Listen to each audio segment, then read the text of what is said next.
Hello friends, welcome to வாய்ஷூஸ் யாலி எம்எஸ். நாட்டு சர்க்கரையும் வேர்க்கடலையும் வச்சு ஒரு ஹெல்த்தியான ஸ்நாக்ஸ் ரெடி பண்ணலாம். வாங்க பார்க்கலாம்.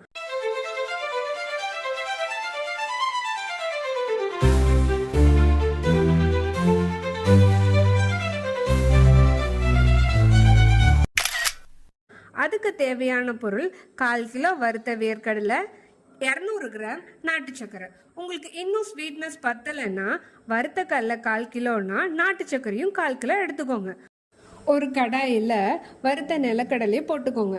5 மினிட்ஸ் லோ ஃப்ளேமில் ஃப்ரை பண்ணி எடுத்துக்கோங்க. அது நல்லா சூடு போன அப்புறம் மேலே இருக்கிற தோல் எடுத்துக்கோங்க.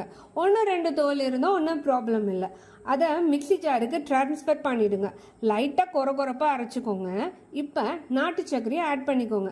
ரெண்டும் நல்லா கம்பைன் ஆகிற வரைக்கும் அரைச்சிக்கோங்க. இப்போ இது எடுத்து பிடிச்சா கொழுக்கட்டை பிடிக்கிற அளவுக்கு வந்தால் போதும். உருண்டை பிடிச்சி வச்சுக்கலாம். ஒரு ஹெல்த்தியான ஈவினிங் ஸ்நாக்ஸ் ரெடி. சின்னவங்கள்லேருந்து பெரியவங்க வரைக்கும் விரும்பி சாப்பிடுவாங்க. நீங்களும் இதை ட்ரை பண்ணி பார்த்துட்டு எப்படி இருக்குன்னு கமெண்ட் பண்ணுங்கள். உங்களை நெக்ஸ்ட் வீடியோவில் பார்க்கலாம். மறக்காமல் என்னோட சேனலை லைக் பண்ணுங்கள், ஷேர் பண்ணுங்கள், சப்ஸ்கிரைப் பண்ணுங்கள்.